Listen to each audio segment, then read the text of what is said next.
지난주 말씀의 끝 구절은 이렇게 마무리를 하고 있습니다. 그리고 내가 왕됨을 원하지 아니하던 저 원수들을 이리로 끌어다가 27절에 내 앞에서 죽이라 하였느니라. 오늘 예수님은 이 말씀을 하시고 난 이후에 예루살렘을 향하여 가시고 있습니다. 굳이 27절에서 자신의 왕됨을 부인하던 자들과 왕됨을 인정하지 않던 자들을 원수들이라고 칭하시고 그들을 끌어다가 죽이신 이 사건은 예루살렘을 향하여 가시는 사건과 엄청난 대비적 사건을 보여주는데요. 이 사람들이 죽었는데 결국은 28절 이후부터 누가 끝나면서 누가 죽게 됐습니까? 예수님 죽게 되었죠. 이 죽음은 전혀 상반된 내용이죠. 이들의 죽음과 예수님의 죽음은 다른데 이들의 죽음은 누군가의 왕됨을 인정하지 않음으로 말미암아 진정한 왕으로부터 죽임을 당하여 자신을 소멸된 죽음이고, 예수님께서 예루살렘을 향하여 가시는 것은 자신이 왕임을 드러내기 위하여 죽음으로써 자신이 왕인 것을 드러내는 사건입니다. 우리가 생각하다 보면 자신이 잘났다는 것을 드러냄으로 창피하게 되는 경우가 있고, 자신을 겸손하게 낮췄는데 자신이 오히려 왕처럼 대접을 받는 경우가 있습니다. 예수님 사건과 대비하기가 참 어울리지 않는 사건이지만 우리가 종종 경험하는 것이긴 합니다. 진짜 왕을 왕이라고 인정해주는 사건과 진정한 왕이 자신의 죽음으로서 더 왕됨을 드러낼 수 있는 이 역설적인 사건은 어떤 한 장소를 향하여 가심으로 드러나는 것입니다. 28절 예수께서 이 말씀을 하시고 어디를 향하여 가셨습니까? 예루살렘. 예루살렘은 그 당시에 종교적, 정치적, 문화적 중심지였고 진정으로 왕이라고 자신을 칭하는 사람들이 각종 자신의 모습을 드러내면서 살고 있는 곳이었습니다. 예루살렘은 진짜 왕이 누구인지를 드러내기에 가장 좋은 곳입니다. 자신이 진짜라면 진짜라고 주장하는 사람들과 붙어야겠죠. 예수님은 그 삶의 중심지인 자신이 왕임을 드러내기 위하여 그곳을 향하여 가시는데, 예수님이 가시는 이 일에 대하여 많은 사람들이 항의하는 사람도 있을 것이고, 그러나 예수님은 예수님의 죽음, 예수님이 가시는 이 길에 대하여 뭐라고 이야기했냐면 30절에 보시면 이렇게 이야기합니다. 나의 가는 길을 준비하기 위하여 어떤 사람들을 보내고 있습니다. 예수님이 누군가를 보내는 그 일은 예수님이 왕임을 드러내도록 하는 일에 참여하도록 사람들을 부르신 것이고, 불렀던 그 사람들에게 왕적 직임을 받아가지고 자신들이 가야 될 그곳에서 예수님이 누구인지를 드러내도록 하는 일에 부름을 받은 사람들이라고 생각해야 됩니다. 그러므로 예수님이 가시는 그 일을 우리가 어떤 형태인지 막거나 아니면 불순종하거나 아니면 다른 반응을 보이는 것은 올바른 미움의 행위가 아닌 것 같습니다. 예수님이 누군가의 삶의 중심에 들어가시도록, 예수님이 그 중심에 들어가서 그 사람의 왕이 될 수 있도록 우리는 예수님께서 이렇게 말씀하신 것 30절 이러시되 너희는 맞은편 마을로 가라. 예수님이 이들을 보낸 이유는 예수님이 왕이 되는 그 외적 증거의 역사적 예언들과 그 성취들을 경험하고 이들이 직접 그 성취를 실천하는 사람으로 초대해 주는 거죠. 예수님이 우리에게 이런 말씀하시죠. 내 말을 듣고 순종하고 내 이름을 구하고 내가 너희를 위해서 명해놓은 수많은 말씀의 기록들을 순종해라. 이 말은요, 우리를 복되게 한다 이런 표현도 있지만 진정한 복은 뭐냐면 예수님이 왕이라는 사실을 증거하는 자로 나를 세워주신 거죠. 내가 하는 모든 행동들은 내가 누구인지를 말해주는데 그 나는 누구냐면 예수님이 왕이라는 사실을 증거하는 일로 내가 그 말을 순종하고 있다는 사실입니다. 이 사람들이 예수님의 말씀을 듣고 맞은편 마을로 가서 어린 나귀 새끼를 끌고 오고 그 다음에 보내심을 받은 자들로서 이 말씀을 실천하자. 그 일들이 뭘로 연결되었느냐 하면 35절 36절로 연결되었습니다. 예언에 의하면 메시아는 왕은 어린 나귀 새끼를 타고 오는데 그때 많은 사람들이 종려나무 가지를 들고 왕이여 메시아여 라고 하는 그 외침이 있을 것이라고 하였습니다. 그때 그것을 증거하는 것입니다. 그래서 오늘 본문은 이렇게 지속적으로 연결되고 있습니다. 27절에서 왕이라는 단어가 나왔고요. 그 다음에 다시 한번 37절에서 왕으로서 행하는 그 능한 일들을 말해주고 다시 한번 38절에서 왕을 이야기하고 있고, 참 재미나게도 40절이 엄청난 비결들을 가지고 있습니다. 40절을 같이 읽겠습니다. 40절 시작.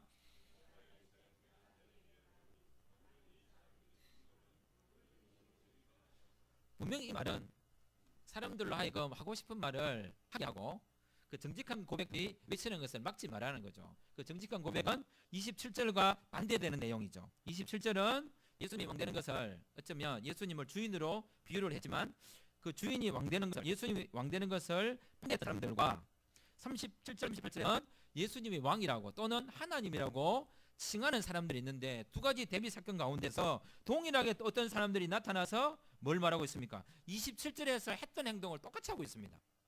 27절에서는 주인이 왕이 되는 것, 예수님 자신이 왕 되는 것을 직접적으로 말하지만 37절, 38절에 보면 사람들이 예수님을 왕이라고 하는 사람들의 입을 막은 것, 이것도 동일하게 예수님이 왕 되는 것을 막은 사건인데 이때 예수님은 어떻게 이야기하시냐면 40절에서 만일 사람들이 내가 하나님이고 왕이라는 사실을 침묵하게 만들면 그걸 끝나는 게 아니다.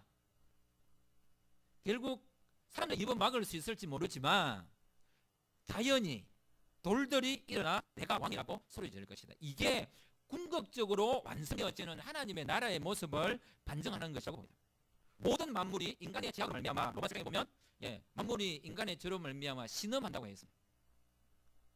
영광의 왕이 오셔서 자신의 왕됨을 선포되었을 때에 만물이 회복되어져서 자신의 만물을 지은 그 주인을 향하여 당신의 왕이요 당신이 하나님이요 우리의 창조자라는 사실을 외치게 된다는 사실입니다. 자연이 찬양을 해도 하나님은 예수님은 왕이시고요 우리가 예수님을 왕이라고 말 안 해도 그분은 왕이십니다. 굳이 자연도 필요 없고요 굳이 인간도 필요 없습니다. 하지만 그 영광 속에 우리를 불러주셨고 자연도 초대하여 하나님의 영광이 자신의 지음받은 창조물들과 함께 그 영광스러움이 고백되어지기를 원하시는 것입니다. 어쩌면 자신의 영광을 뭐 하는 거죠? 나누는 거죠. 하나님의 은혜를 주시는 것은 우리가 그분의 은혜를 그냥 받은 정도가 아니라 그분의 영광에 참여하게 되는 것입니다. 어둠이 어떻게 빛에 참여하게 되고 더러움이 어떻게 거룩함에 참여할 수 있습니까? 그것은 왕의 권위로 자신의 권위를 내려놓거나 자신의 권위를 수여하지 않는 이상은 일어나지 않는 일입니다. 예수님은 자신이 왕이라는 사실을 나귀 새끼를 통하여 보내심을 받은 자들이 가는 사건을 통하여 또는 자신의 사람들이 자신의 것을 패는 사건을 통하여 그들의 찬양을 통하여 사람들이 많이 침묵하도록 하면 돌들이 소리 지를 것이라는 것을 통하여 자신이 누구인가를 지속적으로 설명해주고 있습니다. 예수 믿음은 내가 어떤 은혜를 받았는가 내가 구원을 받았는가 이게 또 좀 중요한 일이긴 하지만 실제로 예수 믿음이라는 사건은 예수님이 누구인가를 지속적으로 말해주는 사건입니다. 그래서 설교를 다시 준비하고 다시 본문을 훑어보면서 저 뒤에 벽에 붙던 신천지가 뭘 말하는지 다시 한번 봤습니다. 신천지가 뭘 말하고 있는지. 누가복음 말씀을 나누면서 제가 처음 시작한 본문이 누가복음 10장 27절부터 35절 본문을 가지고 시작했는데 누가복음 1장부터 다시 시작했고 계속 온 거죠. 그러면서 네가 성경을 어떻게 읽느냐라고 할 때에 그 본문을 읽으면서 이런 말씀을 드렸습니다. 성경을 어떻게 읽는가는 단순합니다. 이걸 하나님의 말씀을 읽고요. 이걸 읽기 전에 예수님 생각나고 읽으면서 예수님 생각나고 읽고 나서 예수님 생각나면 성경 잘 읽는 것이다. 그리고 성경 해석이나 다른 게 있지 않다. 성경에 있는 예수님만 말하면 된다. 성경에 없는 예수님을 드러내는 건 가짜다. 그래서 오로지 예수님 중심으로만 성경을 읽어나가면 틀릴 일도 없고 이단이 될 가능성이 있다. 그런데 저기 딱 보니까 성경에 있는 예수님을 이야기하는데 성경에 있는 예수님을 과거 인물로 이야기하더라고요. 그죠? 새로운 예수를 이야기하는 거죠.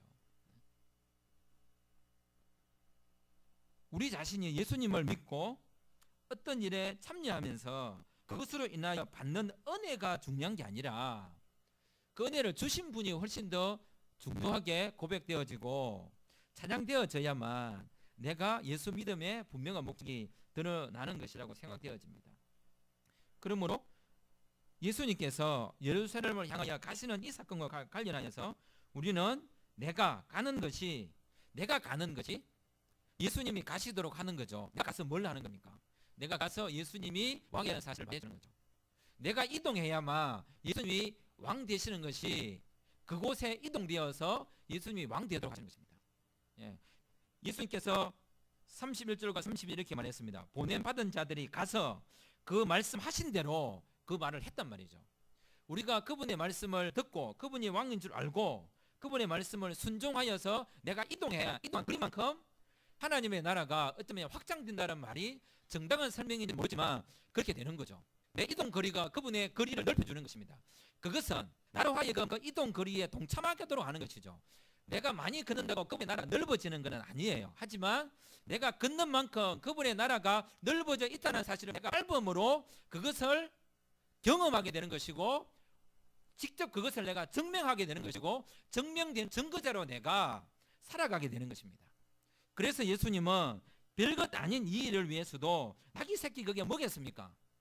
뭐 누군가가 예수님 왕되는 일에 나귀 새끼를 바쳤습니다. 그래서 우리도 나귀 새끼를 바칩시다. 나귀 새끼 존재하지도 않고요. 그럴 필요도 없습니다. 이거는 그걸 위해서 존재하는 게 아니라 예수님이 누구인가를 말해주기 위해서 있는 겁니다. 순결한 예수 그리스도, 그분이 왕되는 사건이 얼마나 중요한 일인지를 말해주는 거죠. 그래서 예수님의 제자들은, 부름을 받은 이 사람들은 자신들이 명함을 받은 그 지역으로 가는 것을 기꺼이 자신의 걸음을 옮김으로 자신들이 예수님의 왕임을 증명하는 대상자가 될 뿐만 아니라 나귀 새끼를 내놓은 그 사람조차도 예수가 왕임을 증명하는 사람이 되도록 초대하였고, 또 예수님의 실제로 나귀 새끼를 타고 감으로 인하여 35절 36절부터 많은 사람들이 예수 그리스도가 하나님이요 구원자임을 말해줄 수 있는 환경을 조성하는 증명자가 된 것이죠. 그 증명자로 초대를 한 것입니다. 그래서 복음을 갖고 복음을 믿고 은혜를 받은 사람들이 그 이동거리를 만들어서 너무나 아름다운 일입니다. 그래서 성경은 또 이렇게 이야기하죠. 복음 들고 산을 넘는 자들의 길 아름답고도 아름답도다 라고 이야기합니다. 제가 노래 같지 않고 랩 같죠. 제가 음정무시 박자무시 죄송합니다. 예, 뭐 중요한 거는 내용이 전달되면 되는 거니까요. 복음의 이동 거리를 우리가 만들어가는 겁니다. 그래서 선교사가 있는 거고요. 그래서 전도자가 있는 거고, 자신의 삶의 여행에서 어떻게 예수 그리스도를 이동 거리 가운데 만들어낼까를 하는 거죠. 예민해서 이 지역에서 1번 지역에서 2번 지역으로 이동하면요, 이런 1번 지역에 2번 거리 가면 돼요. 그런데 내가 안 가면 어떤 일이 발생하냐면 2번 지역에 있던 사람이 3번, 4번 지역으로 가야 갈 수 있는 기회를 박탈하게 되는 것입니다. 어떤 형태로 또 누구나 하겠죠. 말 그대로 돌리려 하겠죠. 그 비슷한 사건이 지난번에 그 발람 사건 할 때, 그죠? 하나님의 선지자가 격기를 가거나 나쁘지를 할 때 누군가가 막아줘야 되는데, 그럴 때는 정치 위정자들과 그런 사람들이 불법과 불의를 행하면 종교 지도자들과 종교인들이 그게 아니요라고 말을 해줘야 되는데, 말을 안 하게 될 경우에 결국은 누가 이 선지자를 막았습니까? 나귀가 저 미친 선지자의 불의한 일을 막아야 된다고 이야기했습니다. 사람이 해야 될 그 일을 사람에게 하도록 맡겨놓았고, 복음을 그 전하는 일을 사람이 하도록 만들어냈는데, 복음은 인격자가 인격자를 통하여 만나도록 해놓은 사건을, 복음을 누군가가 해를 보고 예수를 믿다, 이런 적은 별로 없는 것 같아요. 그렇게 하시도록 한 건 아니고요. 예수님이 왕되는 사건은 사람과 사람을 통하여 전달되어서 가도록 되어 있습니다. 그래서 반드시 나의 이동거리가 누군가의 이동거리와 합해져서 더 큰 이동거리를 만들어내게 된 것입니다. 나는 그 한 사람에게 전달했는데, 사도 바울이 누군가에게 복음을 듣게 되고, 그죠? 한 사람의 관계와 만남을 통하여 이루어졌다면 그 한 사람을 통하여 수많은 사람이 예수님을 믿게 되는 거죠. 나의 멈춤은 복음의 이동거리를 막게 되는 것입니다. 내가 밟는 땅만큼, 내가 이동하는 그 거리만큼 예수 그리스도가 왕 되셔 이런 결과를 만들어낼 것입니다. 37절 38절 같이 읽겠습니다. 시작.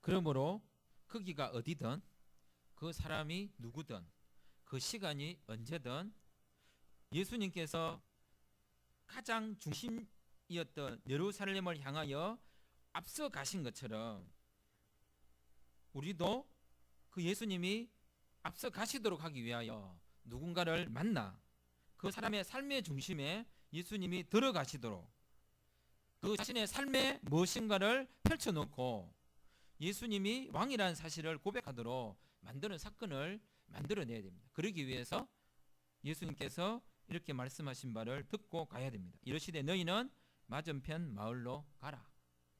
예수님도 가시고요. 그리고 말씀을 들은 자들도 가고요. 그 보심을 받은 자들이 32절 가서 그 말씀하신 대로 실천하는 것입니다. 가야 사건이 일어나는 거죠. 예. 사랑하고 싶다가 아니라 가서 고백해야 된다. 차이더라도 가야 뭐 사건이 발생하는 거 아니겠습니까? 해보지 않고 되니 안 되니 말하는 것은 잘한다 못한가 중요한 거 아니라고 봅니다. 결과물을 만들어내는 것이 중요한 게 아니라 결과물은 그분께서 하시는 일입니다. 그분의 왕됨이 선포되면 27절의 결과가 발생하든 아니면 오늘 본문에서 말하는 것처럼 사람들이 하나님을 찬양하다 39절 당신의 제자들을 책망하소서 말하였던 바리새인들처럼 이런 반응을 보이든 어떤 반응이든 일어나겠죠. 복음을 전하고 이동거리를 만들어내는 일은 예수를 믿게 하는 게 목적이 아닌 듯합니다. 저는. 예. 그것만 목적이 아니라 또 다른 목적이 있냐면 예수님이 왕임을 고백하지 않는 사람들을 색출해내는 작업입니다. 예. 이 작업은 복음이 전하게 되면요 하나님의 자녀와 하나님의 안자녀, 이 안자녀는 말이 맞나요? 예, 이게 구분이 되는 거죠. 진리가 오면 진짜와 가짜가 드러나는 겁니다. 어떤 누군가는 예수님 왕으로 오시면 왕으로 고백할 거고요. 어떤 사람은 왕됨을 거부하여 예수의 원수가 될 겁니다. 그렇지 그걸 꼭 만들어서 만드는 게 아니라 그런 사건이 일어난단 말이죠. 그 일어나도록 방조하기 위해서 하는 게 아니라 어떤 경우가 발생하든 우리가 해야 될 일은 뭐냐면 그분이 예수님을 알고 예수를 만나 구원받는 백성이 되는 것, 즉 예수님이 구원자라고 말할 수 있는 기회를 박탈하면 안 된다는 거죠. 그 다음의 사건은 예수님과 그 사람과의 관계 문제예요. 그 다음의 사건이 일어나기 전까지 우리가 최선을 다해야 되는 거죠. 할 수 있는 만큼 그것은 그냥 걸어가시면 됩니다. 가시면 되는 거죠. 별것 아닌 그것이 사실은 어떻게 보면 생뚱맞은 일이 될 수 있죠. 얼마나 생뚱맞습니까? 31절 만일 누가 너희에게 어찌하여 나귀 새끼를 푸느냐 묻거든 주가 서시겠다. 얼마나 생뚱맞습니까? 저는 복음 자체가 상당히 생뚱맞은 일이라고 보거든요. 밑도 끝도 없이 예수 믿으라. 그게 여러분 말이 된다고 생각하세요? 그러니까 그 시대 사람들도 예수를 미쳤다고 이야기했습니다. 그런데 참 다행인 것은 내 일이 아니잖아요. 내 일이. 예수를 미쳤다고 했지 우리를 미쳤다 하지 않으니까 신경 쓰지 마시고 어쨌든 우리에게 오늘 본문이 우리에게 말하고 있는 건 뭐냐면 이동거리를 만들어라는 것입니다. 내가 걷는 만큼 그렇다고 이게 뭐 어떤 사람들처럼 지신 밟기를 한다든지 뭐 지경 밟기를 한다 이런 건 아닙니다. 이 영역을 주여 주시옵소서 해가지고 막 밟고 다니고 뭐 그게 옳다 그러다 말하고 싶지는 않아요. 어쨌든 이게 이동거리를 만들라는 것은 이게 지역을 밟아라 이런 말이 아니라 사람을 만나라는 말입니다. 사람과 사람을 통해서 하나님의 나라의 확장성을 만들어가는 것이지 그 땅을 자꾸 넓히는 거 부동산을 하라는 말이 아니거든요. 그래서 뭐 하나님의 나라를 넓히기 위해서 교회가 부동산을 자꾸 사고 해서 아무 의미가 없습니다. 진정한 예수 그리스도를 왕으로 인정하는 자가 중요한 겁니다. 예수님을 왕으로 인정하지 않는 사람이 많아지는 것은 오히려요 그 공동체를 어지럽게 만드는 것입니다. 더 많은 사람을 예수님은 원하는 것이 아니라 예수님을 진정으로 왕으로 고백하는 자를 원하는 것입니다. 두려워 떨면서 예수님을 고백할지라도 진정성이 있다면 그게 진짜 고백이죠. 사람들 앞에 막 떠벌리는데 이 사람은 가짜 같아요. 그거 아닙니다. 진실된 모습으로서 두려워 떨어도 어쩌면 죽음 앞에 내 말로는 예수님을 부인합니다라고 하면서 그 속에서 끌어오르는 그 눈물, 그 아픔은 진짜 예수님을 사랑하는 고백이라면 과연 그 사람이 밖으로 드러낸 그 고백을 가짜라고 말할 수 있겠냐는 거예요. 예수님을 왕으로 고백하는 것은 진실된 모습입니다.